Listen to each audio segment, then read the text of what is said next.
Muy buenas tardes a todos. Estamos por comenzar la última conferencia de este seminario. Estamos hablando con broche de oro con el doctor aquí presente. Ahorita voy a leer una 10,000ª parte de lo que es su currículum. Es una cosa impresionante. Queremos agradecerles a todos su presencia.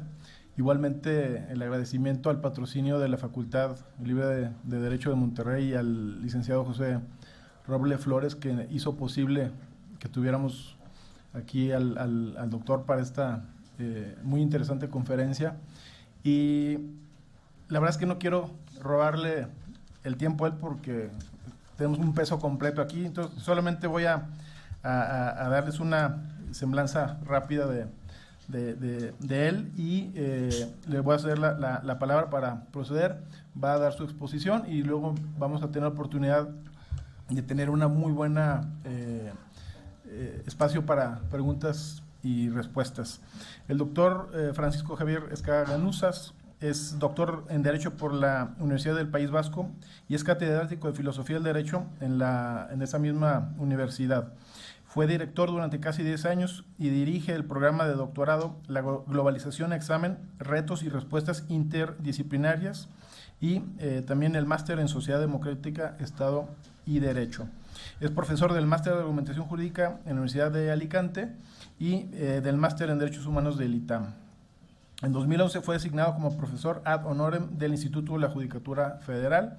Ha realizado estancias de investigación en diversos países europeos y ha invertido cursos y conferencias en Europa y América Latina.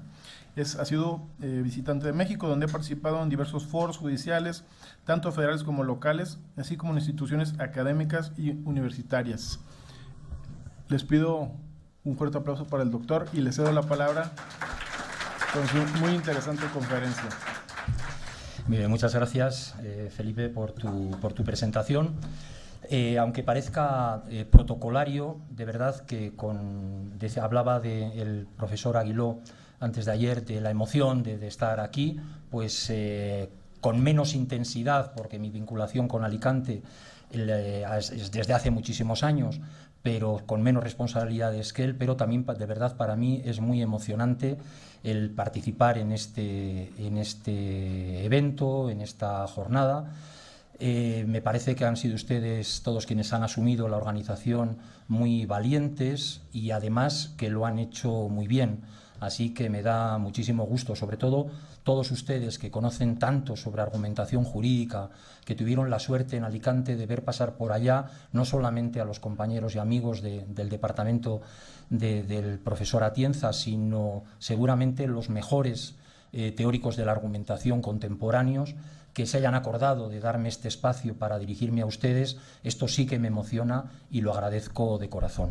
Así que muchísimas gracias en primer lugar. Me da también mucho gusto estar en este prestigioso Instituto de Investigaciones Jurídicas, en este orgullo de México que es la Universidad Nacional Autónoma. Así que todo se conjuga para que me sienta muy feliz de estar con ustedes. Les quiero felicitar también por la propia idea de crear esta red de argumentación jurídica. Recordaba Felipe, pues dirijo un máster y un doctorado que tiene presencia de la Universidad del País Vasco, pero que tiene presencia en la gran mayoría de los países de Latinoamérica en convenio con diferentes universidades. Y esta perspectiva latinoamericana me ha permitido captar, y ustedes lo han vivido también de primera mano, que a pesar de que muchas veces consideramos que el derecho tiene un componente nacional muy fuerte y que cada derecho es diferente, etcétera, la medicina pues es igual en todos lados, pero parece que el derecho es distinto y esto cada vez es menos cierto. Cada vez los debates jurídicos son más internacionales y ustedes saben muy bien, en lo que han oído aquí a sus compañeros de Alicante, a las personas que han conocido estos días, como saben muy bien, los problemas que nos preocupan son básicamente los mismos. Aquí mis amigos mexicanos iban preocupados debatiendo con el tema del nuevo proceso penal acusatorio y todos los problemas de la transición hacia este nuevo modelo. Esto ha pasado en toda Latinoamérica.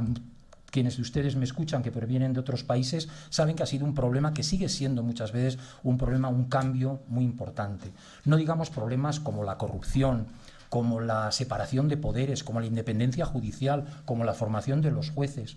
Son problemas que están presentes en todos nuestros países y que no tienen otra solución más que ese debate internacional, más que ese debate que se retroalimente con las experiencias de los diferentes países, a veces para seguirlas exitosas y a veces para no meter la pata, para no equivocarse con experiencias que han fracasado. Por lo tanto, me parece, como digo, excelente. Si hay algún ámbito, y ya entrando un poco en la materia que quiero desarrollar con ustedes, si hay algún ámbito en el que esta circunstancia, que ahora recordaba, se ve de primera mano, es en el ámbito de los derechos humanos. Yo creo que si hay otra cuestión que crea enormes debates en todos nuestros países, es la garantía, defensa, reconocimiento de los derechos humanos, derechos fundamentales, como quieran ustedes denominarlos, ¿no?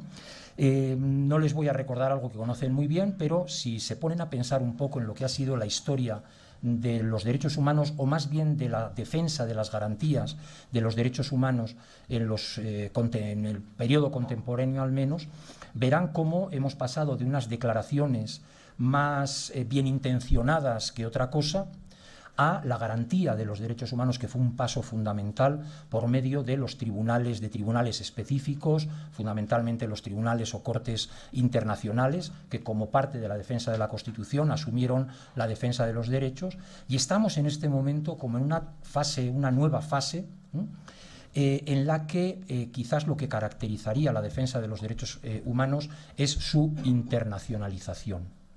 Los instrumentos internacionales de defensa de los derechos humanos. Yo creo que no es exagerado señalar que por la vía, sobre todo, de las declaraciones de los sistemas regionales de derechos en el ámbito europeo, la Convención Europea, en el ámbito americano, la Convención Americana de Derechos Humanos, estamos asistiendo, como digo, a la formación, a la conformación de un sistema como mínimo regional, yo creo que incluso universal, a un sistema universal de derechos humanos que se retroalimenta de fuentes muy variadas.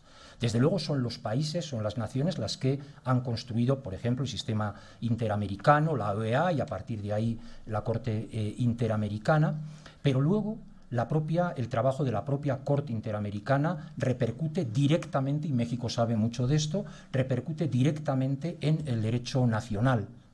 Pero luego los tribunales constitucionales o supremos también influyen en la Corte Interamericana, esto que otro miembro de esta casa y buen amigo, el magistrado Ferrer MacGregor, denominó el diálogo jurisprudencial o el diálogo entre tribunales, y todo ese entramado va formando un derecho internacional de los derechos humanos que justifica que, por ejemplo, la Corte Interamericana cite al Tribunal Europeo de Derechos Humanos, o que la Suprema Corte de Justicia mexicana cite a la Corte Constitucional colombiana o al Tribunal Constitucional español, etcétera. Esto, desde una perspectiva puramente nacional, no tiene ninguna justificación. La única justificación es que estamos hablando de lo mismo. Estamos construyendo lo mismo, y esto es algo muy relevante, me parece, ¿no?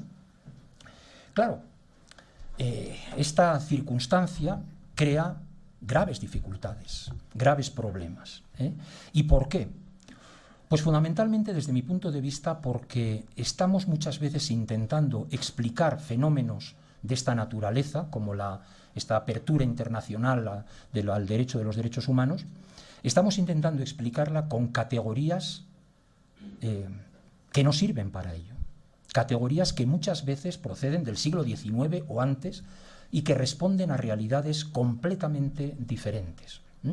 Voy a hablar, enseguida lo desarrollaré, de las cláusulas constitucionales de interpretación conforme con los tratados internacionales sobre derechos humanos. Claro, en muchos de nuestros países, ¿cuál ha sido el debate? El debate es cómo va a venir un tribunal ahí de San José a decirme a mí, Suprema Corte Mexicana, o a mí, Tribunal Constitucional Español, en el caso del sistema europeo, etcétera, van a decirme cómo debo yo resolver los asuntos, cómo debo yo entender los derechos. Esto atenta a la soberanía nacional. Y se rasgan las vestiduras y se encienden las alarmas nacionalistas por esa intromisión. Y repito, claro, intentar explicar esta circunstancia, el hecho de que una decisión de un tribunal internacional sea directamente aplicable y vinculante para todas las autoridades de un país, intentar explicarlo con el concepto de soberanía decimonónico o anterior, naturalmente conduce al fracaso. No es posible hacerlo. Y este es precisamente el gran reto. El gran reto está en construir conceptos que sirvan para explicar las nuevas situaciones jurídicas, no forzar, como esos pantalones que no te entran y tienen que entrarme como sea, forzarlos no tiene ningún sentido porque al final acaba explotando, ¿no? Hay que crear nuevos conceptos. Y esta es un poco la idea central que quiero defender con ustedes.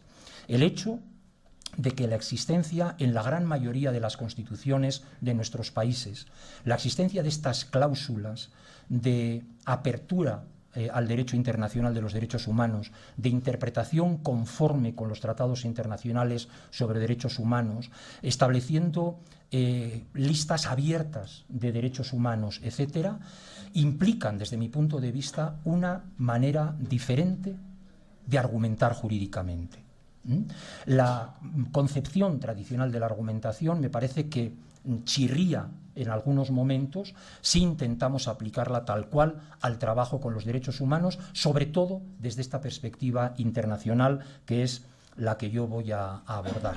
Si recuerdan, en la interesante, como siempre, conferencia del doctor Aguiló el lunes, él decía, bueno, estamos ahí que nos encontramos en un dilema entre potenciar la rigidez constitucional como un elemento de defensa de lo incluido en la Constitución, pero luego, por otro lado, esa rigidez constitucional provoca que los cambios, las incorporaciones, por ejemplo, de nuevos derechos, etcétera, sea mucho más complicada por la dificultad de la reforma constitucional.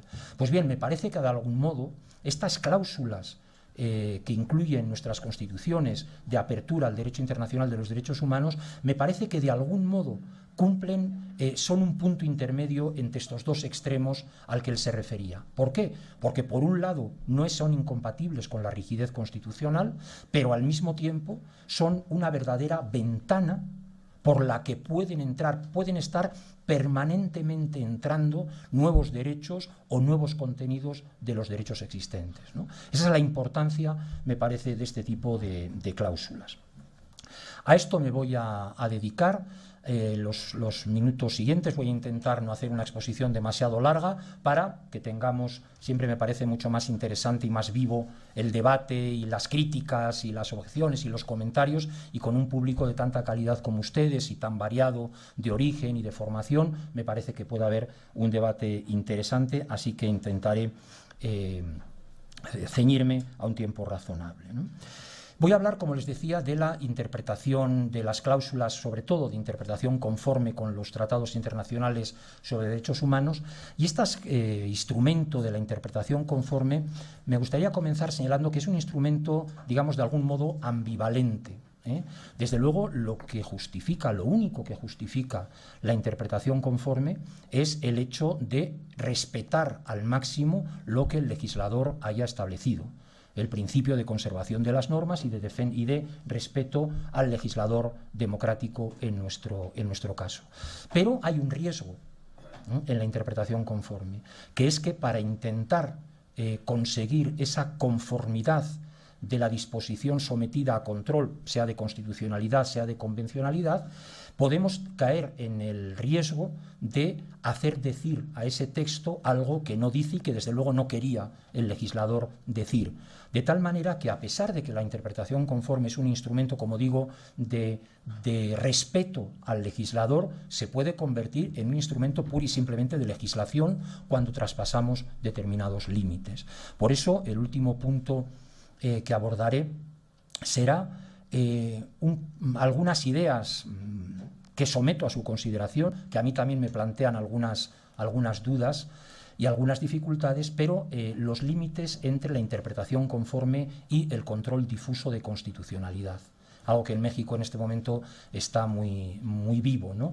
Hasta dónde hay que esforzarse por la interpretación conforme y cuándo legítimamente cualquier juez puede inaplicar al caso el precepto de que se trate. Eso lo dejo un poquito para el final y ese es un poco el tema que quiero desarrollar. No sé si fue la primera, pero desde luego fue muy importante el año 1976, cuando la nueva Constitución portuguesa, después de la dictadura del general Salazar, promulgó una nueva Constitución e incluyó en la misma, por primera vez, yo creo, esta cláusula. Hay unos precedentes en Suiza, etcétera, pero una cláusula de interpretación conforme con los tratados internacionales sobre derechos humanos. Precepto que fue poquito después, el año 78, imitado por la Constitución española, que también incorporó en el artículo 10.2 un precepto semejante. Y a partir de aquí ha habido un proceso de incorporación en nuestras constituciones de este tipo de cláusulas que genéricamente podríamos denominar de apertura al derecho internacional de los derechos humanos. Algunos ejemplos que muchos de ustedes conocen muy bien: en la Constitución colombiana de 1991, la peruana del 93, la boliviana del 2009 y, en última instancia, la Constitución mexicana en la reforma del 2011 incluyeron estas cláusulas de interpretación conforme. Pero muchas otras constituciones latinoamericanas han incluido cláusulas no exactamente de interpretación conforme, pero sí de posición jerárquica de los tratados internacionales sobre derechos humanos en el derecho interno. Por ejemplo, hay constituciones que establecen directamente rango, jerarquía constitucional a los tratados sobre derechos humanos. Citaría a Argentina, aunque solo los principales, Brasil, aunque sometidos a un quórum especial, Chile, Costa Rica, México, Nicaragua, indirectamente Paraguay y República Dominicana. Establecen de un modo u otro, más claramente o menos claramente, más descafeinados o menos descafeinadas por la interpretación de los tribunales constitucionales, pero está presente. Hay incluso algunos países que establecen incluso una jerarquía supraconstitucional a los tratados internacionales. Citaría a Bolivia, a Colombia, a Ecuador, cuando reconoce derechos más favorables a los constitucionales, Guatemala, aunque también tan matizada por la Corte de Constitucionalidad, que ya casi están por debajo de la propia Constitución, o Venezuela. También muchas de las constituciones, que ustedes conocen mucho mejor que yo, incorporan cláusulas de apertura a otros derechos, es decir, cláusulas que establecen que no son solo derechos fundamentales o derechos humanos en el país correspondiente los que la Constitución contempla expresamente, sino también otros. ¿Cuáles? Por ejemplo, Bolivia no especifica, pero Brasil y México los que estén en los tratados internacionales. República Dominicana los de igual naturaleza que los reconocidos en la Constitución. Chile, Colombia, Guatemala, Nicaragua, Panamá y Venezuela los inherentes a la persona, a la dignidad o a la naturaleza humana. Honduras y Perú los derivados de la soberanía del pueblo, del Estado democrático de derecho y de la forma republicana, democrática y representativa. O Ecuador los derivados de la dignidad de las comunidades, pueblos y nacionalidades.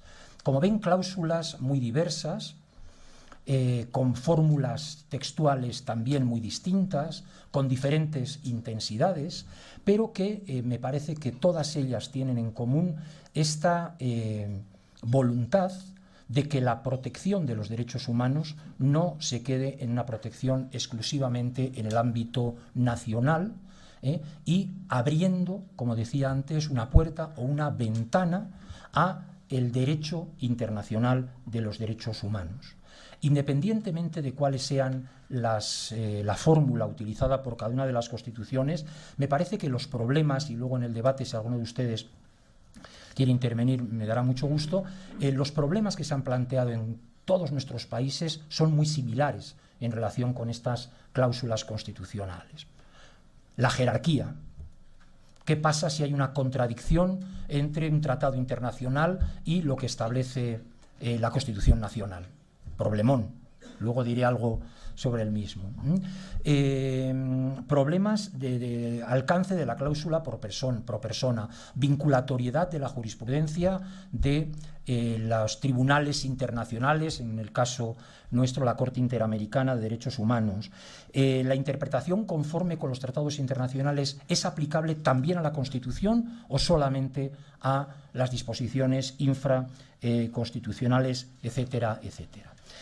Aunque sea brevemente, me gustaría centrarme en 5 cuestiones que voy a someter a su consideración y que espero que den lugar a un cierto debate. El primero, ¿qué son las cláusulas de interpretación conforme con los tratados internacionales sobre derechos humanos y cómo actúan? Voy a intentar fijarme sobre todo en aquellos aspectos del problema que tienen más relevancia argumentativa. Es decir, que afectan en esa idea inicial que les presentaba a cómo argumentar con derechos humanos. ¿Qué peculiaridades, así he titulado mi intervención, qué peculiaridades supone la argumentación con derechos humanos? Y decía, en primer lugar, es necesario determinar esas cláusulas aparentemente interpretativas de nuestras constituciones cuando dicen que las disposiciones relativas a los derechos humanos deberán interpretarse conforme a los tratados internacionales sobre derechos humanos, que establecen un método de interpretación que hay que añadir a los tradicionales, a la interpretación teleológica, sistemática, histórica, etcétera, etcétera, o son otra cosa. En segundo lugar, ¿cuál es la vinculatoriedad para el juez nacional de las decisiones de los tribunales garantes de estos tratados y muy en concreto de la Corte Interamericana? En el caso de México, pues muchos de ustedes lo conocen muy bien, la Suprema Corte de Justicia ha ido pasando por diferentes fases, partiendo primero de que únicamente las decisiones de la Corte Interamericana eran vinculantes cuando México era parte del proceso correspondiente, pero hasta pues, la Varios 293, esta importantísima sentencia en la que ya reconoce la vinculatoriedad para México de todas las decisiones de la Corte Interamericana. No voy a hablar de la sentencia porque es algo específico de México y muchos de ustedes provienen de otras tierras, pero si luego algunos de ustedes quieren alguna ampliación al respecto, con muchísimo gusto le entro, porque me parece que es una sentencia muy importante y muy interesante desde muchos puntos de vista, que acierta en casi todo y en un párrafo de 5 líneas echa por la borda todo lo que creo que muy sólidamente había construido, pero no le voy a entrar. En tercer lugar, ¿cuándo debe acudirse a estas cláusulas interpretativas? ¿Siempre o solo cuando hay dudas?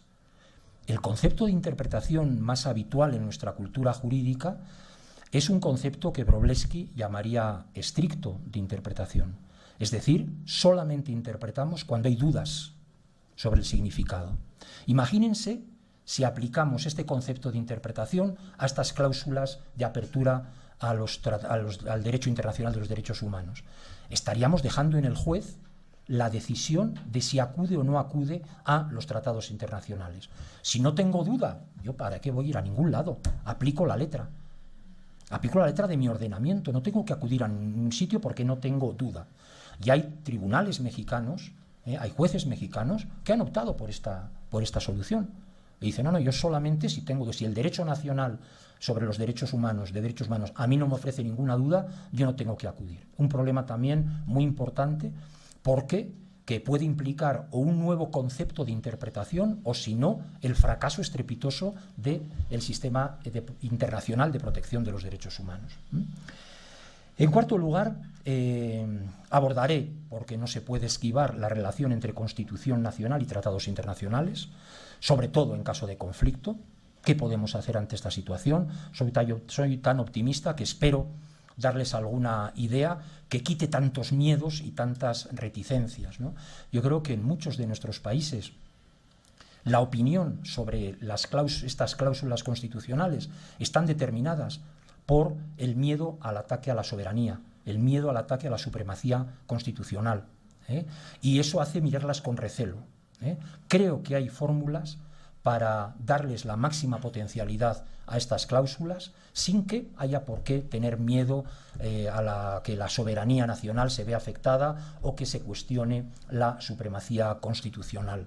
Hay vistas, hay caminos que luego les presento. Y por último, como ya anunciaba, abordaré los límites, aunque sea brevemente y de manera un poco a modo de borrador, los límites entre la interpretación conforme y el control difuso de constitucionalidad y la inaplicación al caso del precepto de que se trate.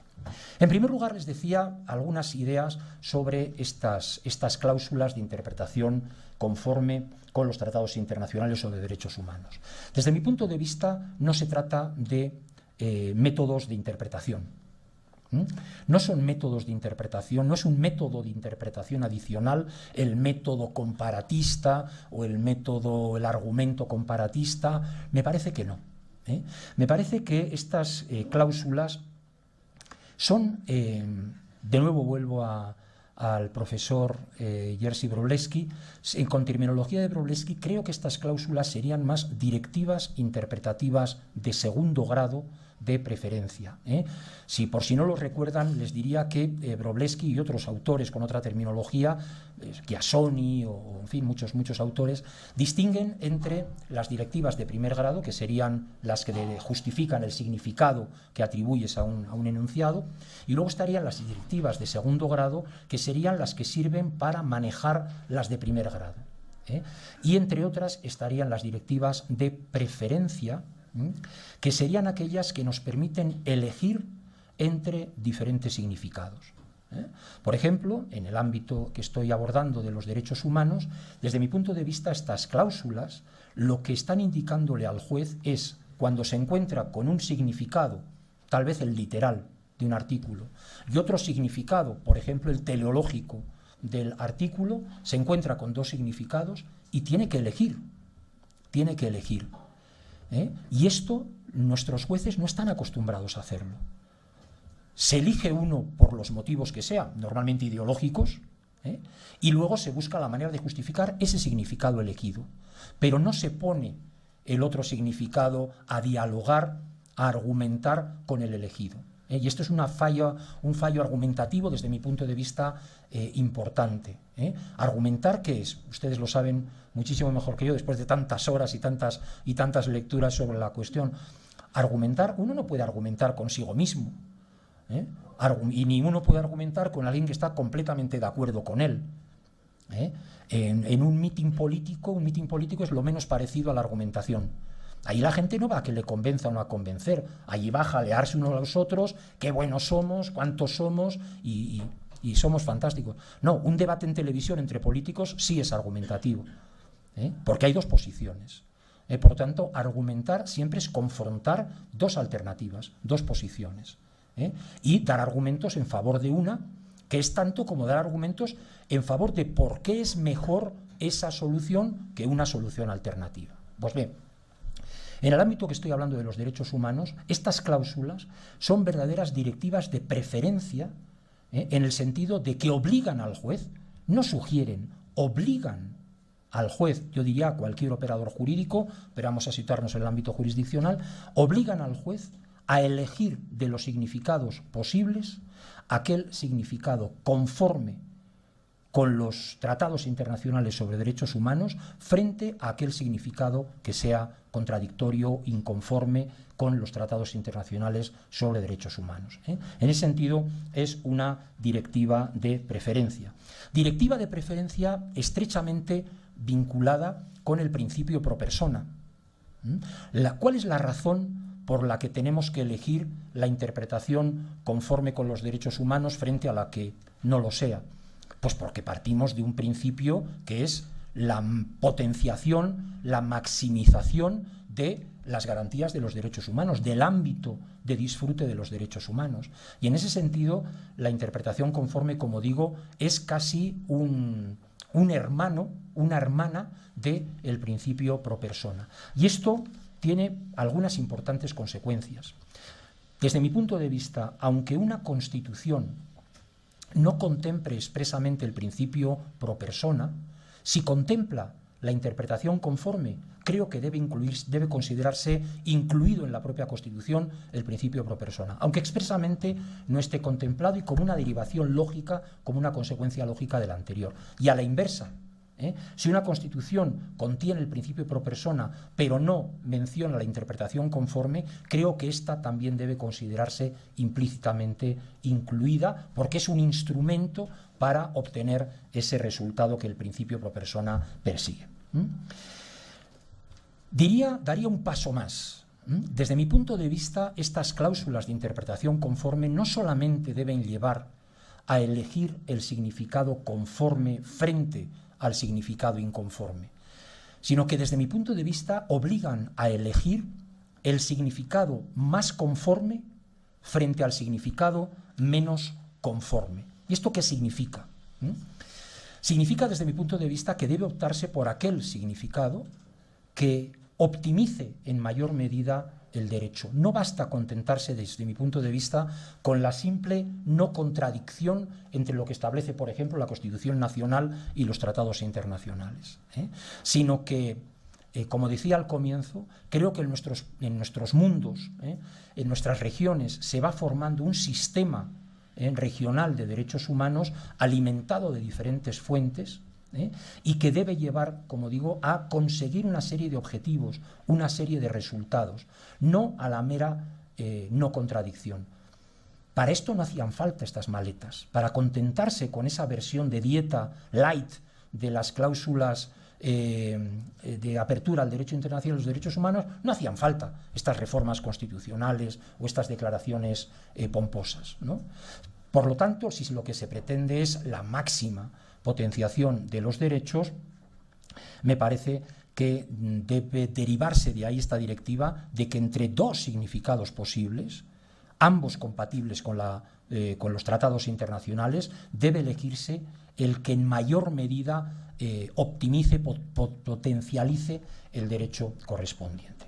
Y por último, en cuanto a estas ideas acerca de en qué consisten, desde mi punto de vista, estas cláusulas, creo que también estos preceptos constitucionales establecen lo que no se me ha ocurrido otro nombre diferente que llamarlas directivas de resultado obligado. ¿En qué sentido? Ustedes saben, nuestros derechos contienen, por ejemplo, muchos preceptos que establecen la interpretación restrictiva o la interpretación extensiva, que no es en sí mismo un método de interpretación, sino que está diciendo no, el resultado de tu actividad interpretativa no puede ser la extensión de los supuestos de aplicación de este delito o debe ser la ampliación de las garantías, etcétera, ¿no? Pues bien, estas cláusulas, desde mi punto de vista, de algún modo, lo que establecen es la obligación de que todo considerado, tenido todo en cuenta, al final el resultado de la aplicación del derecho sea la decisión que en mayor medida optimice el derecho correspondiente. Es decir, que había que realizar un control final sobre, por ejemplo, el significado atribuido a un artículo para intentar establecer qué es la manera de entender el artículo que en mayor medida garantice el derecho, limite, en menor medida limite los derechos, el disfrute de los derechos, etcétera, ¿no? Tal vez también algunos de ustedes recuerden una famosa distinción entre el profesor Giovanni Tarello de interpretación producto e interpretación actividad, me parece que aquí a lo que me estoy refiriendo es a la interpretación producto, al resultado de la interpretación que sea un resultado que sea el que en mayor medida permite el disfrute del derecho correspondiente. El segundo punto, les anunciaba que quería brevemente también referirme a en qué medida estas cláusulas implican o qué grado, lo digo de otro modo, estas cláusulas, qué grado de vinculatoriedad establecen para las decisiones de los tribunales internacionales garantes de los derechos. La gran novedad en la historia de la humanidad, en la defensa de los derechos humanos, que son el Tribunal, el Sistema Europeo y el Sistema Interamericano de Derechos Humanos, ¿por qué son tan importantes? ¿Por qué es, con todos los defectos y las críticas que podamos formular, por qué este es el momento de la historia de la humanidad en la que mejor están defendidos los derechos humanos? Yo me atrevo a decirlo, que repito, con todos los problemas, pero, digamos, tenemos instituciones. Pues porque los tratados internacionales sobre derechos humanos no son declaraciones que sí, yo firmo donde hay que firmar, yo firmo para legitimarme internacionalmente, etcétera. No. La gran novedad es que estos tratados internacionales tienen establecidos tribunales de garantía cuyas decisiones son directamente vinculantes para los países signatarios del sistema de derechos humanos correspondiente. Esta es la gran novedad. De tal manera que mantener una postura cauta en cuanto a la vinculatoriedad de las decisiones, por ejemplo, de la Corte Interamericana, me parece que de nuevo es conformarse con una versión muy débil del derecho internacional de los derechos humanos. Yo creo que forma parte intrínseca del sistema el hecho de que las decisiones, todas las decisiones de los tribunales internacionales son vinculantes para todos los países y en general para todas las autoridades de los países miembros del sistema correspondiente. Ustedes saben mucho de interpretación, saben mucho de la distinción entre el texto y el significado del texto, disposiciones normativas, normas jurídicas, etc. Y saben muy bien que los textos legales, los textos normativos, los textos jurídicos, en sí mismos no son más que documentos, más que lenguaje. Lo importante es el mensaje de esos textos, el significado de esos textos, la norma jurídica que obtenemos de esos textos. Separar el texto de los tratados internacionales del tribunal que tiene encomendada la tarea de interpretarlo, de determinar su sentido, es artificial. Es artificial. Por lo tanto, me parece que sin lugar a dudas está dentro del sistema interamericano, del sistema europeo, el hecho de que las decisiones de estos tribunales son vinculantes para los países miembros del sistema correspondiente. Sobre todo por una razón también que parece teórica, pero no lo es. Determinar o proceder a una interpretación conforme de un texto con otro, sea la ley con la Constitución, sea la Constitución con un tratado internacional, sean los textos que sean, proceder a la interpretación conforme, ¿qué exige? Exige dar un significado al texto sometido a control e implica dar un significado al texto que va a funcionar como parámetro de control. Yo en esto soy un poco más radical que mis compañeros de Alicante, pero desde mi punto de vista, en toda operación interpretativa hay elementos ideológicos, valorativos, que inevitablemente están presentes. De tal manera que el significado que atribuyamos al texto sometido a control y el significado que atribuyamos al texto que va a ejercer de parámetro de ese control está, por supuesto, que influido ideológicamente, sobre todo en los niveles que estamos hablando de derechos humanos, etc. Claro que es resultado de juicios de valor, de subjetividad, de ideología. Por lo tanto, imaginemos que no aceptamos como vinculatorias todas las decisiones de los tribunales internacionales y que la Suprema Corte de Justicia mexicana decide, como consideraba antes, que solamente cuando hay una condena expresa a México hay que cumplirla, pero lo demás, a mí en un asunto de Colombia, en el que Colombia es parte, lo que diga la Corte Interamericana a mí me da igual. ¿Qué pasaría entonces? Que quien va a interpretar va a ser el Tribunal Nacional.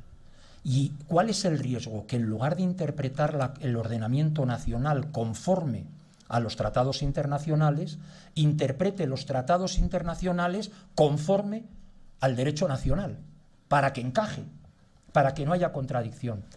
Y por lo tanto perdiendo el elemento fundamental, que sería que la defensa internacional de los derechos humanos sea un elemento adicional para garantizar en mayor medida que solo en el ámbito nacional la defensa de los derechos. Ese me parece que puede ser un buen argumento para justificarlo. Hablaba hace un momentito, en tercer lugar, del concepto de interpretación más habitual en nuestra cultura jurídica, que implica identificar interpretación con duda. Y el peligro que este concepto estricto de interpretación representa para estas cláusulas de interpretación conforme.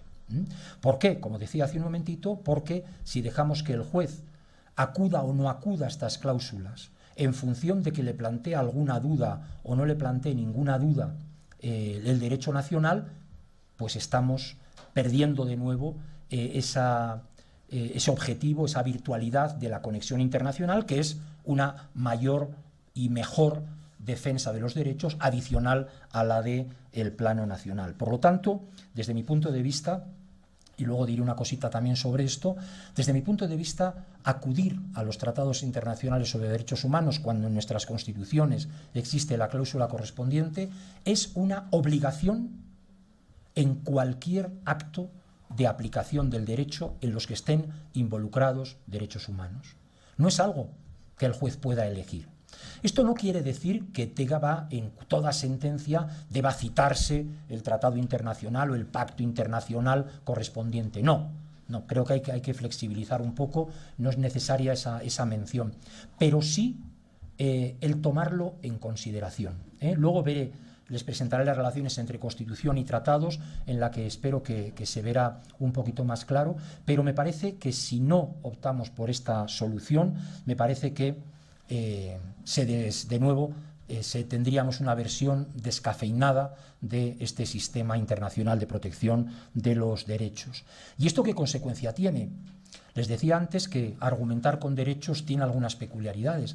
Desde mi punto de vista, obliga a manejar un concepto de interpretación diferente y no este concepto estricto. Esto también sé que es una cuestión polémica. Desde mi punto de vista, un concepto amplio de interpretación, que en lugar de decir interpretación igual a duda, diga interpretación igual a comprensión, que es el concepto de interpretación que se usa en todas las demás disciplinas no jurídicas. Cuando en música hablamos de un intérprete, no estamos diciendo, no, este músico qué bien ha resuelto las dificultades de esta partitura. No. Lo que estamos diciendo es que cómo ha trasladado la partitura a sonido en cualquier acto, sea difícil o sea fácil la partitura correspondiente. Lo mismo hablamos de los intérpretes teatrales, etcétera, ¿no? Y sin embargo en el derecho hemos optado, y yo creo que ha dado frutos interesantes, pero hemos optado por este concepto estricto de interpretación que tal vez habría que cuestionar, y optar por un concepto, como digo, más amplio, que mantenga siempre la distinción entre el texto y su significado. Porque el concepto estricto, ¿a qué lleva? Lleva a confundir texto y significado, y a considerar y a justificar las posiciones más formalistas que todavía sufrimos en nuestros países, y a considerar que la letra puede ser, que no hay diferencia entre la letra y el significado de la letra, y considerando que invocando la letra ya he justificado suficientemente la decisión. Como saben ustedes, la moderna teoría de la interpretación nos ha enseñado que los textos no tienen un significado en sí mismo. En el derecho somos los únicos que seguimos pensando que las palabras tienen un significado propio que puede ser descubierto.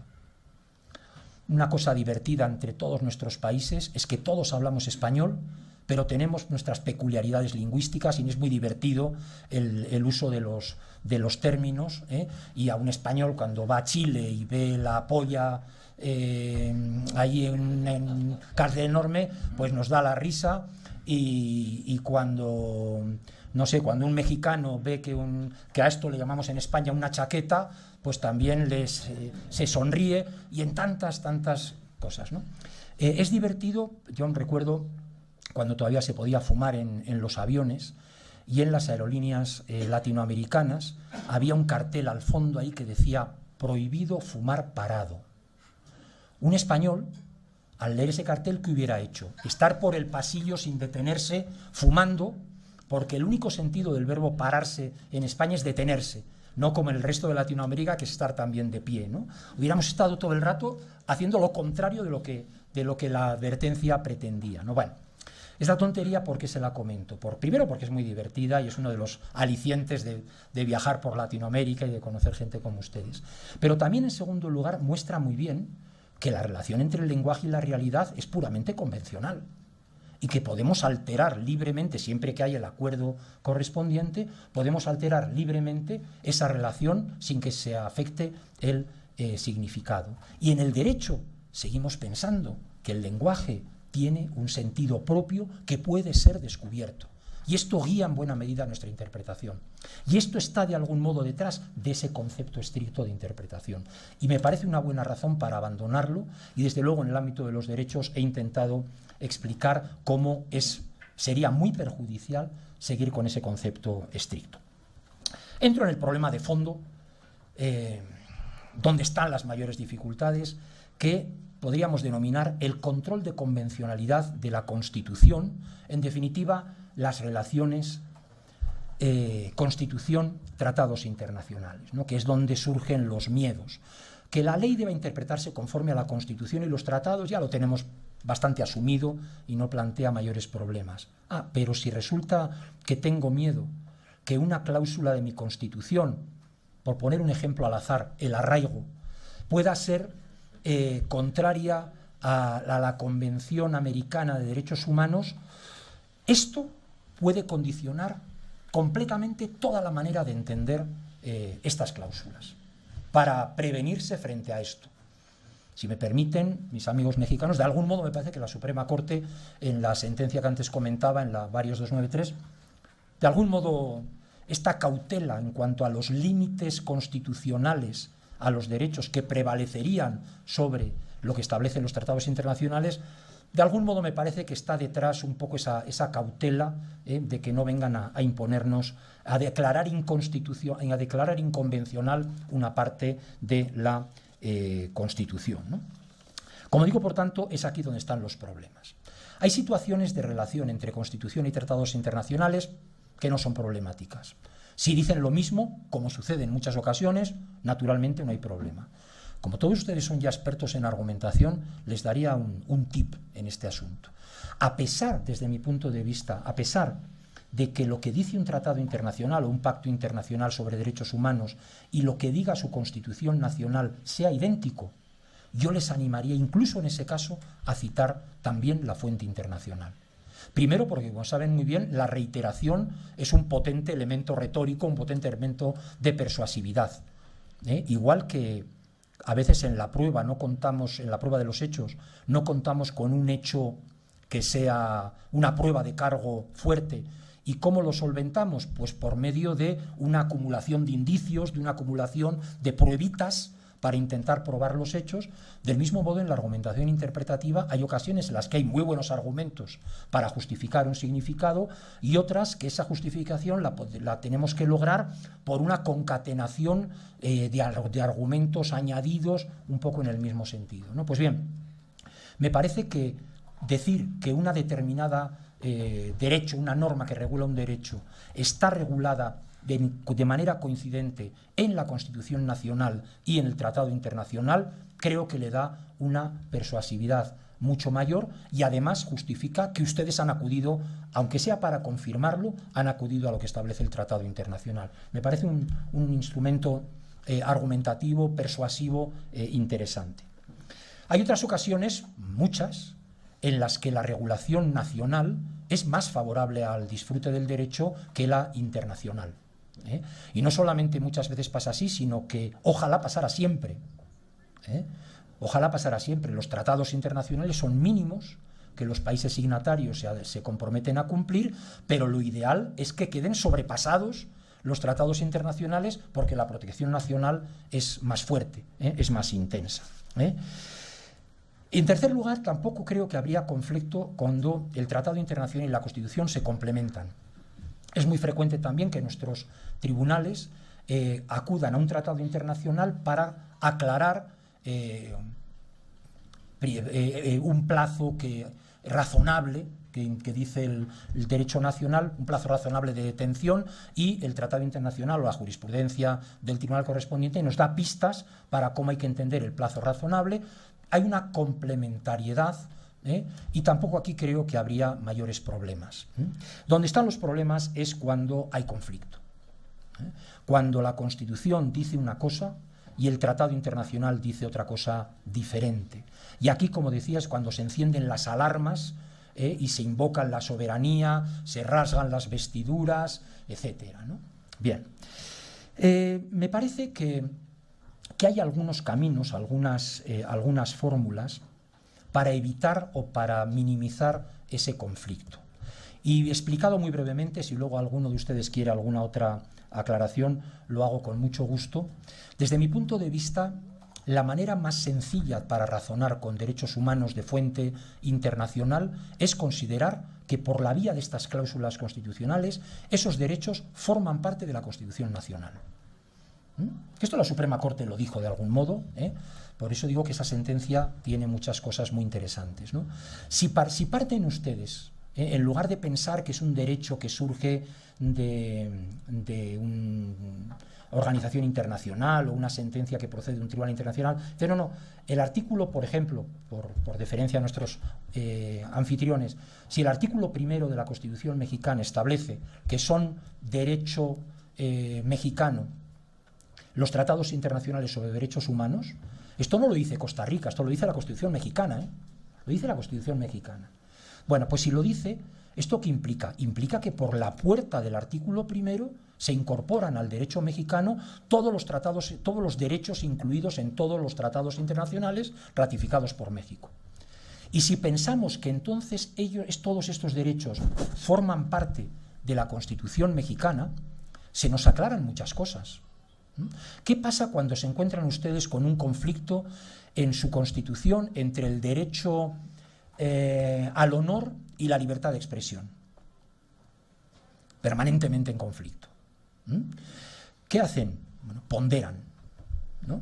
O ven, en el caso concreto, no dicen que es inconstitucional uno de los derechos, porque no puede ser inconstitucional, ambos son Constitución. Por lo tanto, si nos ponemos en la idea de que todos estos derechos de fuente internacional forman parte de la Constitución nacional, la perspectiva cambia completamente. ¿Y cómo habría que proceder? En primer lugar, intentando armonizar. Intentando armonizar, como hacemos dentro de la Constitución, y ver en qué medida se pueden hacer compatibles y garantizar en lo máximo posible los dos derechos en conflicto. Si consideramos que estos derechos de fuente internacional forman parte de la Constitución nacional, ya nos da igual de dónde procedan, son Constitución. Y habrá que armonizarlos. Y habrá ocasiones, muchas, en las que se pueda determinar cuál es la norma que regula un derecho humano a partir de la interpretación conjunta de ambos tipos de fuentes, de ambos tipos de textos. Una distinción que a mí me parece muy útil, yo la empleo mucho porque me parece muy clarificadora y todos ustedes conocen, que es una distinción absolutamente evidente y muy simple, que es la distinción entre el texto y el significado. Yo suelo llamar al texto disposición normativa y reservo la expresión norma jurídica para referirme al significado que se le atribuye a ese texto. Pues bien, partiendo de esa distinción, creo que se puede entender o se puede hacer una lectura de la utilidad de los tratados internacionales que le puede quitar mucho miedo.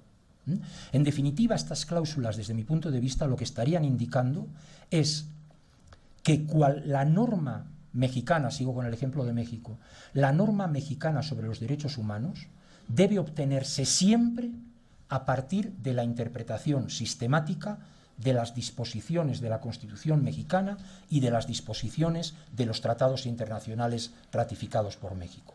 De ambos textos, haciendo una interpretación armónica, sistemática, como quieran llamarla, obtenemos una norma. Y de esa manera creo que se pueden resolver muchos conflictos y quitarse muchos miedos. ¿Y qué pasa si la contradicción no puede ser eliminada por ese camino? Pues lo mismo que cuando en el ámbito nacional, en el caso concreto, gana un derecho frente al otro. Y uno, en el caso concreto, queda inaplicado y prevalece el segundo. Esto no implica que el que pierde en esa ponderación queda eliminado de la Constitución, no. Creo que en el choque entre Constitución y tratados internacionales, el resultado nunca podría ser ni la nulidad o invalidez de la Constitución, ni la nulidad o la invalidez del tratado internacional.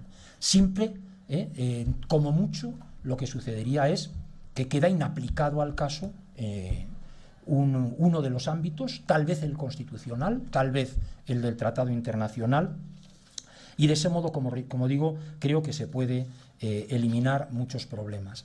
A veces invocamos el principio de supremacía constitucional como otro de los grandes argumentos contra este tipo de cláusulas, ¿no? Y nos olvidamos de que hay, yo creo que Guastini tiene cosas muy interesantes escritas sobre esto, olvidamos que en el derecho no hay un único concepto de jerarquía. Desde el punto de vista de la jerarquía kelseniana, de la jerarquía normativa, de la jerarquía formal, por supuesto que no hay ninguna duda de que la Constitución está por encima de los tratados internacionales. No hay ninguna duda. ¿Por qué?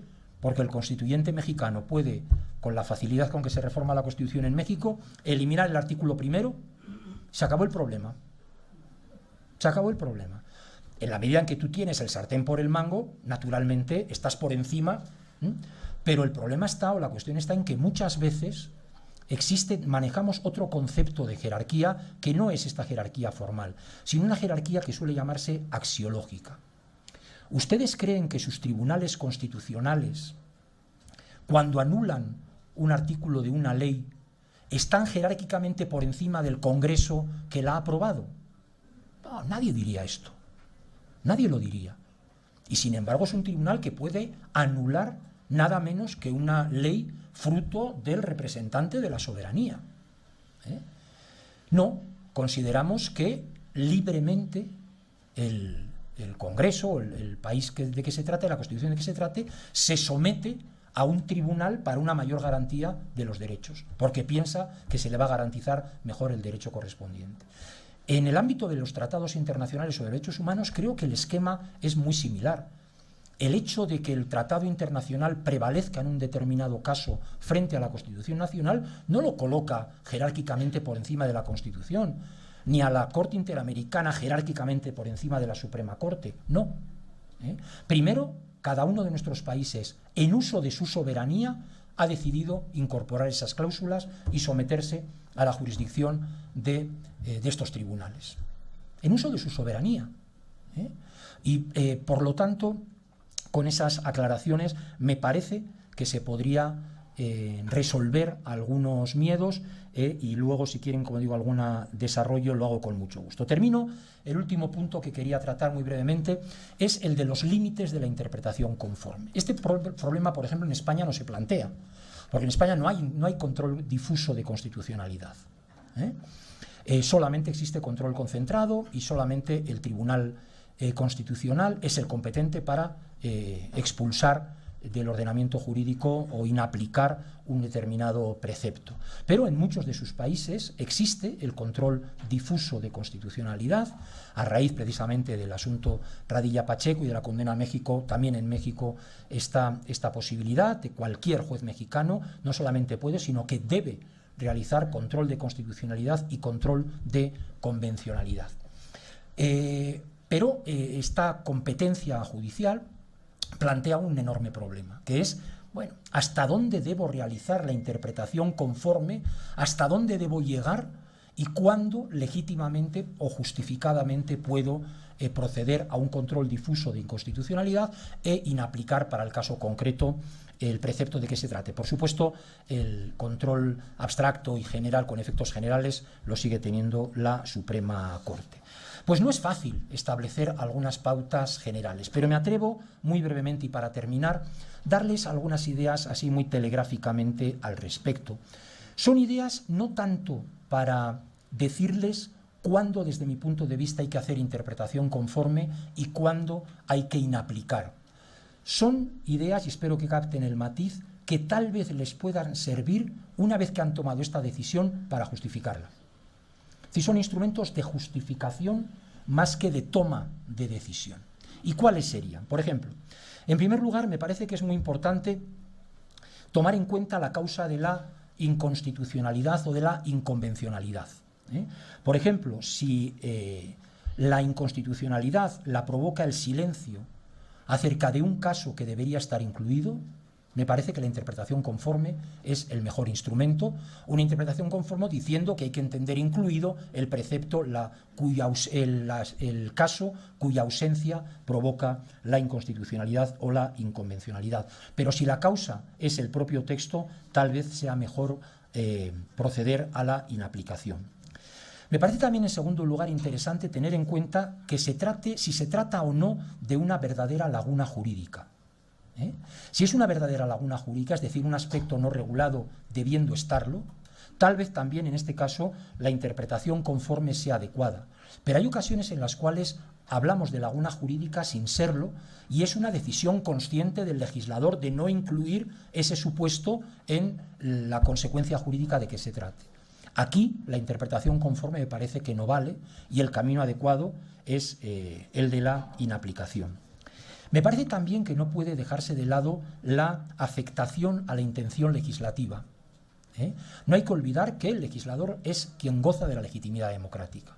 Por lo tanto, cuando la afectación a la voluntad o a la intención legislativa es grande, me parece que lo adecuado es la inaplicación. Y cuando es leve, podría tal vez la interpretación conforme ser la adecuada. Y por último, me parece que también puede ser interesante tomar en cuenta si la causa de la inconstitucionalidad o de la inconvencionalidad es un problema de discriminación o de desigualdad. Si el caso es de desigualdad, me parece adecuada la interpretación conforme, incluyendo el caso discriminado, y en otros casos la inaplicación. Sé que la Suprema Corte de Justicia mexicana no está de acuerdo conmigo, más bien yo no estoy de acuerdo con ella, y ha dicho la Suprema Corte que no puede utilizarse la interpretación conforme para eliminar desigualdades o discriminaciones, ¿no? Pero ¿cuál es la alternativa? ¿Cuál es la alternativa? Inaplicar. Piensen, por ejemplo, en un caso en el que se establece, un caso real en España, se establecía una pensión para las viudas de los militares que pelearon en la República Española con el ejército republicano, para las viudas. En México, en Colombia, en Chile, en España, cuando hablamos de viudas, no hay ninguna duda de que se está refiriendo solo a las mujeres. Si hablamos de viudos, podemos dudar si solo es a los hombres o también a las mujeres, ¿no? Y si el Tribunal Constitucional Español hubiera dicho es inconstitucional por discriminatorio que se reconozca la pensión solo a las mujeres y por lo tanto lo declaro inconstitucional, ¿cuál habría sido el efecto? Que las viudas se quedan sin la pensión. Por lo tanto, una interpretación conforme como la que hizo el Tribunal Constitucional diciendo donde la ley dice viudas, hay que entender que incluye también a los hombres viudos. Una interpretación conforme que permitía resolver el asunto. Esa es mi pequeña discrepancia. Bueno, he intentado mostrarles, y ya ahora sí termino, he intentado mostrar lo que llamaba las peculiaridades de la argumentación con derechos humanos que desde mi punto de vista vienen sobre todo de la mano de la existencia de estas cláusulas de internacionalización. He intentado mostrarles qué son y qué no son, y mostrarles algunas opiniones en cuanto al fruto, al jugo que se pueden sacar de las mismas, ¿no? Me parece que de algún modo debemos adaptar nuestra manera de motivar, nuestra manera de argumentar en el caso de los derechos humanos. Me parece que no estaríamos actuando correctamente, como pasa en algunas ocasiones, que la invocación de los tratados internacionales es exclusivamente una guinda, es decir, el juez resuelve como siempre y además el Pacto Internacional de Derechos Civiles y Políticos señala en el mismo sentido tal cosa. Esto me parece que es muy poco. Creo que la cuestión está, como indicaba, en construir la norma sobre derechos humanos a partir de la fuente nacional y a partir de la fuente internacional, sin olvidarse de ninguna de ellas. ¿Esto por qué pasa? Pues pasa por una formación diferente del jurista, del abogado en general, y muy especialmente una formación diferente de los jueces. El gran problema con los derechos humanos, igual que con la perspectiva de género, igual que con la migración, con las migraciones, en general, con todos estos problemas, el gran problema no es solo establecer mecanismos, instituciones, instrumentos de garantía. El gran problema es crear cultura jurídica.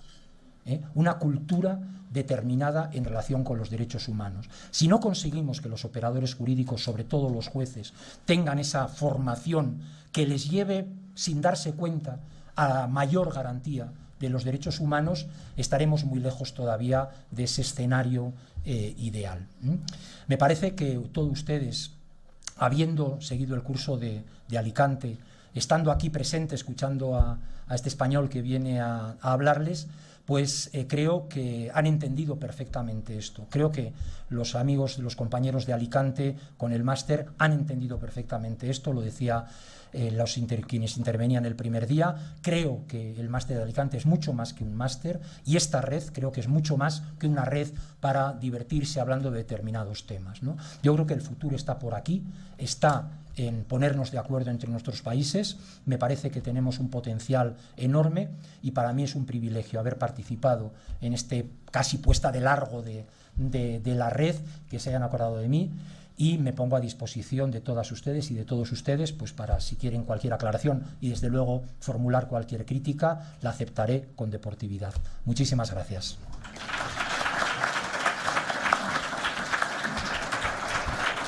Muchas gracias, doctor, por la interesante conferencia que acabamos de escuchar. Y ahora sí, citando a Manuel Atienza, que empiecen las agarradas. Allá con Agustín. Sí, gracias. Yo quería preguntar lo siguiente. Usted dijo que la jurisprudencia de los tribunales internacionales debe ser seguida. Cuando explicó por qué, dijo, bueno, es que el texto convencional, el texto internacional, tiene que tener algún significado, si no lo entendí mal, y finalmente quienes interpretan esos textos son los tribunales internacionales, en cada caso, ¿no? Dependiendo del tratado. Entonces, se ha dicho, digamos, incluso creo que hay fallos de la propia Corte Interamericana que señala esto de que la Corte Interamericana es la intérprete auténtica de la Convención Americana. Yo lo que le quería preguntar es, ¿se trata solamente de una cuestión de autoridad? Porque la Corte Interamericana puede hacer una interpretación, digamos, en la medida que los derechos de tratados internacionales se incorporan con jerarquía constitucional, tanto son intérpretes y aplicadores de esos derechos los tribunales internos como los internacionales. Y nada garantiza que la interpretación de la Corte Interamericana sea sustantivamente mejor. Entonces, primero le pregunto esto, digamos, el fundamento para tener en cuenta los tratados internacionales, ¿es solamente una cuestión de autoridad o hay algo más? De la jurisprudencia de los órganos, ¿verdad? Y conectado con esto, otra cuestión, es decir, la jurisprudencia debe ser seguida. Por ejemplo, la jurisprudencia de la Corte Interamericana hay muchas cuestiones como de detalle, de estándares, de pautas que son muy detalladas. Entonces, seguir estos estándares, estos criterios, a veces implica seguir casi una regla. Y uno estaría transformando los derechos humanos, que son cuestiones de principios, en cuestiones de regla. Por ejemplo, una investigación penal requiere que se saquen fotografías en la escena del crimen. Eso está en la jurisprudencia de la Corte. Entonces, quiere decir que hay que sacar fotografías y si no se está incumpliendo el Pacto de San José, o el control de convencionalidad implicaría tal vez algo distinto que eso, no necesariamente una visión tan reglamentarista, sino ir a la finalidad de la norma y en este caso la finalidad o la efectividad de una investigación penal o procurar sustantivamente el derecho. Y frente a esto, última cuestión es qué pasa con los cambios de jurisprudencia. Porque no hay un sistema de que 5 fallos acordes generan jurisprudencia vinculante o algo así en el ámbito internacional. ¿Qué pasa, digamos, con cambios de jurisprudencia que a veces, en periodos muy breves, o incluso en el mismo periodo de sesiones, la Corte adopta sentencias que tienen matices y que tienen diferencias? Bueno, y lo dejo aquí. Sí, gracias. Muchas gracias por tu pregunta, que ha tocado temas de muchísimo calado, ¿no? Pero algunas, no tengo respuestas para todas, pero sí espero darte alguna respuesta. Vamos a ver. Yo creo que no hay que idealizar los tribunales internacionales como si fueran, ellos son los que saben, ¿no? Estaríamos cometiendo el mismo error que pensar que los tribunales nacionales, los tribunales constitucionales o las Supremas Cortes tienen un manual, un librito que les dan con las claves de la justicia, etcétera. No, desgraciadamente este librito no existe y no hay que idealizar. Por supuesto que la Corte Interamericana, ¿quién nombra a los magistrados de la Corte Interamericana? Pues un nombramiento político en última instancia, ¿no? ¿Cómo se llega con un asunto ante la Corte Interamericana? Pues a través de determinadas organizaciones no gubernamentales financiadas por determinados multimillonarios norteamericanos. Bueno, claro que no hay que idealizarlo, ¿eh? Y claro que la Corte Interamericana resuelve con criterios ideológicos y por mayorías y minorías, sin duda. Dicho esto, igual que yo también soy muy crítico con los tribunales constitucionales y la politización y todos los problemas que se plantean en todos nuestros países y el intento de control político de los mismos, pero al mismo tiempo creo que nuestras constituciones nunca han estado mejor defendidas que con un sistema de justicia constitucional, también creo que en el ámbito internacional nunca los derechos humanos han estado mejor defendidos que en el sistema regional americano, en el sistema europeo e incipientemente en el africano, ¿no? Y con esto entro en una de las cuestiones de tu pregunta, ¿no? Claro que no es una cuestión únicamente de autoridad, ¿eh? Claro que no. Es una cuestión de que alguien en última instancia tiene que tomar la última decisión, ¿eh? Como decía Hart, la definitividad de la decisión no la convierte en la decisión infalible, ¿eh? Son dos cosas diferentes. Alguien tiene que tomar la decisión, alguien tiene que unificar criterios. Y sobre todo porque ¿qué sentido tendría crear un tribunal garante de un tratado si luego los tribunales nacionales pudieran actuar sin tomar en cuenta lo que este tribunal ha dicho? No tendría ningún sentido. Es lo mismo que ¿por qué es tan importante el control de constitucionalidad? ¿Para qué queremos una constitución, como ha pasado durante tanto tiempo, si se puede vulnerar y no hay reacción ninguna? Bueno, en ese sentido, el dar a las decisiones de la Corte Interamericana, por ejemplo, ese valor de vinculatoriedad para las autoridades nacionales, repito, es porque está en los genes del sistema, ¿eh? Porque de lo que se trata es de establecer un procedimiento de mayor garantía de los derechos, ¿eh? No nos conformamos con el plano nacional. Ante el miedo de que en el ámbito nacional vulneremos derechos, vamos a someternos libre y soberanamente, vamos a someternos a lo que establezca un tribunal internacional, ¿no? Seguramente conocen ustedes, no recuerdo qué autor, era un autor norteamericano, que explicaba muy bien el control de constitucionalidad con la historia de Ulises y las sirenas, ¿eh? Y decía, como saben ustedes, pues había unas sirenas allí por el Mediterráneo con un canto tan bello que los marinos que surcaban aquellas aguas, en cuanto oían aquel canto, se lanzaban al agua y morían ahogados. Y Ulises dice, bueno, yo quiero escuchar el canto de las sirenas, pero no quiero sucumbir y morir ahogado. Y entonces se hizo atar al palo mayor de su embarcación, tapó con cera el oído de su tripulación y así estaba atado y no podía sucumbir al canto de las sirenas. De algún modo el control de constitucionalidad, y yo añadiría el control de convencionalidad, parte de esta idea. Libremente nuestros países, libremente, no es casualidad que México, Argentina o España estén en el sistema regional correspondiente y acepten la jurisdicción del tribunal correspondiente, y Estados Unidos no. Por eso lo de libremente lo pongo un poco entre comillas, pero en uso de la soberanía han decidido incorporar a estos sistemas por esa razón. Ante el miedo, ante el riesgo de vulnerar derechos humanos, voy a someterme libremente a este ámbito internacional, ¿no?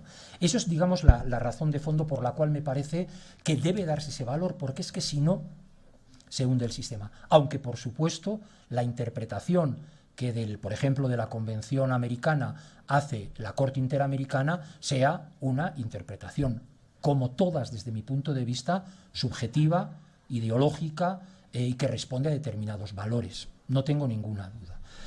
Por lo demás, y por ese motivo, pues a la jurisprudencia de la Corte Interamericana le afectan exactamente los mismos males que a cualquier jurisprudencia. Los cambios, los giros de jurisprudencia, pues es inevitable. Sufrimos esto en todos nuestros tribunales y en todos nuestros países.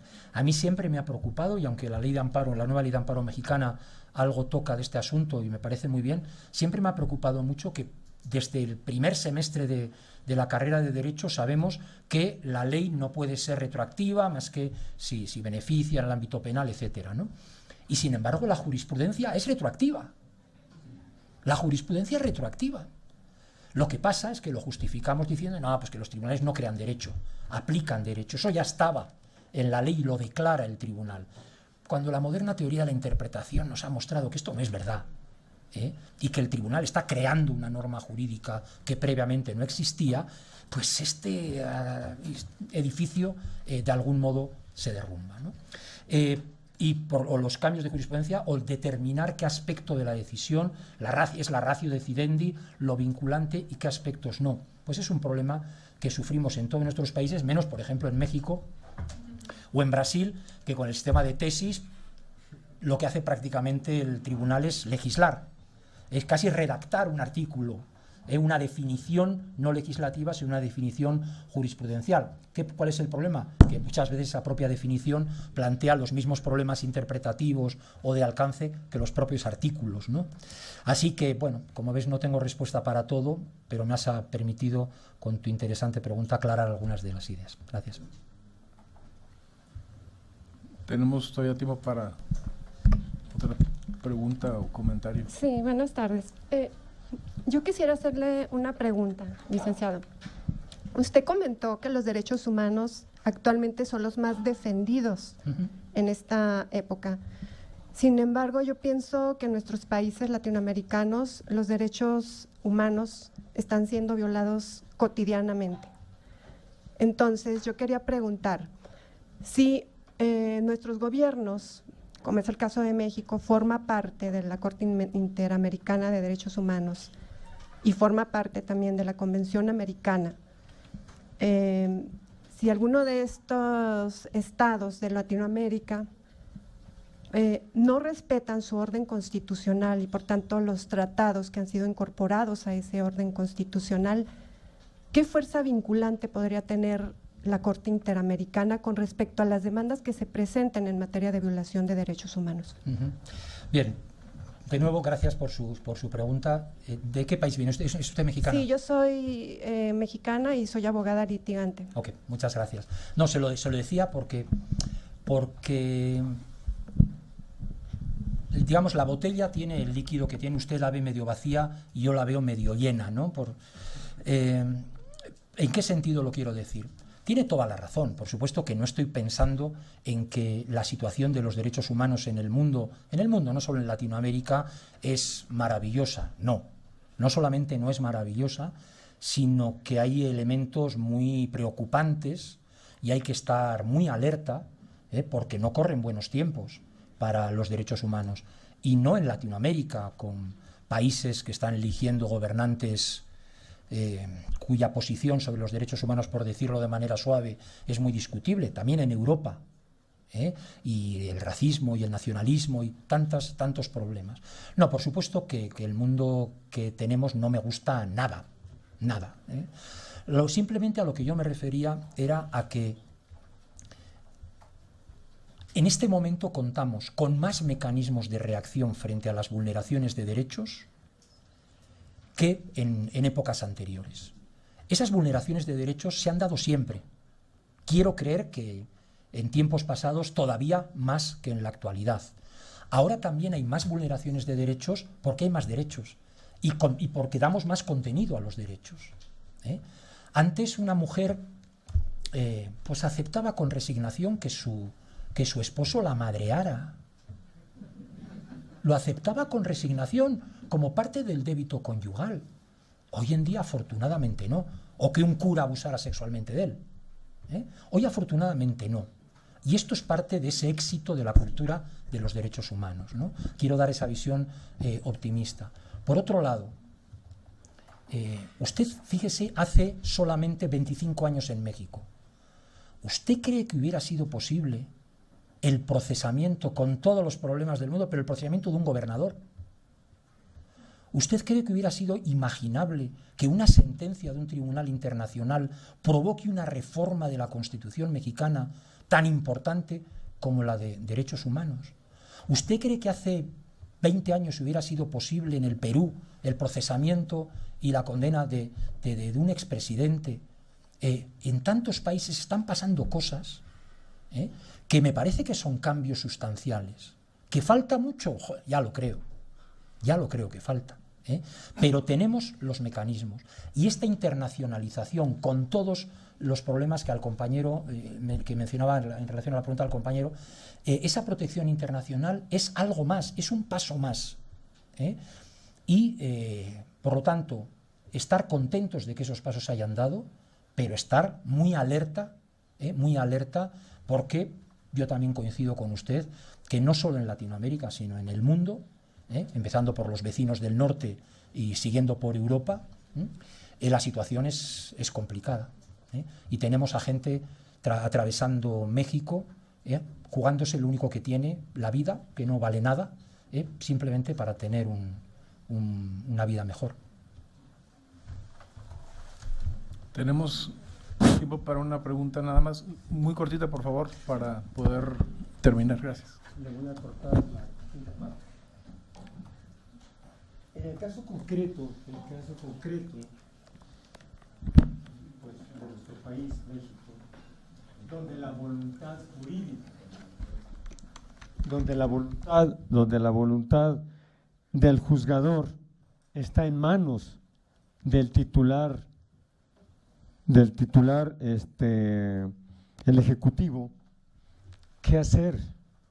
¿Qué hacer en esos casos? Cuando pasan años y años y vemos que siguen atorados los asuntos y que no escuchan más que su propia voz. Bueno, muy concreta y muy difícil de responder, porque no es un problema mexicano, desgraciadamente, ¿no? Es un problema, creo que en todos nuestros países, en los malos tiempos también para la separación de poderes y muy en concreto los malos tiempos para la independencia del Poder Judicial. Yo quiero creer, fíjese, hay un caso en México interesante.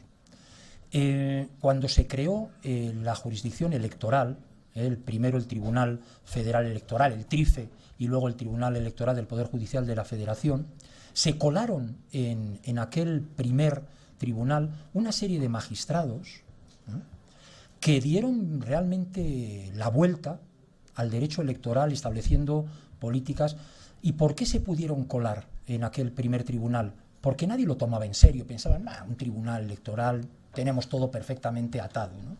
Hoy en día los integrantes, se mira mucho más quiénes van a ser integrantes de esos tribunales para tenerlos más controlados, ¿no?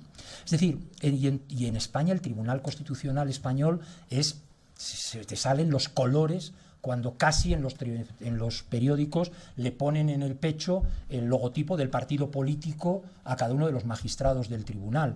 Es decir, son malos tiempos para la independencia judicial. ¿Y qué se puede hacer? Pues yo creo que hay medidas institucionales que se pueden adoptar, pero que los políticos, que son los que deberían adoptarla, pues no están dispuestos a hacerlo, ¿no? Medidas de protección, entre comillas, institucional del Poder Judicial, ¿no? Pero que no es fácil, repito, porque en ningún país esto está resultando exitoso, ¿no? Aunque hay grados. En México no es lo mismo el grado en los poderes judiciales locales o en el Poder Judicial Federal. Hay grados diferentes. ¿Y por qué en el Poder Judicial Federal, digamos, el problema no es tan grave, aún existiendo, que en los poderes judiciales locales? Pues porque algunas medidas se habrán adoptado, de formación, de concienciación, de cultura, no lo sé, de independencia en última instancia, ¿no? En definitiva, no sé. No sé contestarle. Gracias. Doctor, en nombre de la Red Iberoamericana de Argumentación Jurídica, la Facultad Libre de Derecho de Monterrey, la Escuela Libre de Derecho, el Instituto de Investigaciones Jurídicas de la UNAM, le damos las gracias infinitas por esta conferencia de todo corazón. creo que fue un respiro de aire fresco después de tantos días de filosofía tan profunda, verlo ya más aplicado a algo muy palpable. Les pido que le demos un fuerte aplauso al doctor. Muchas gracias.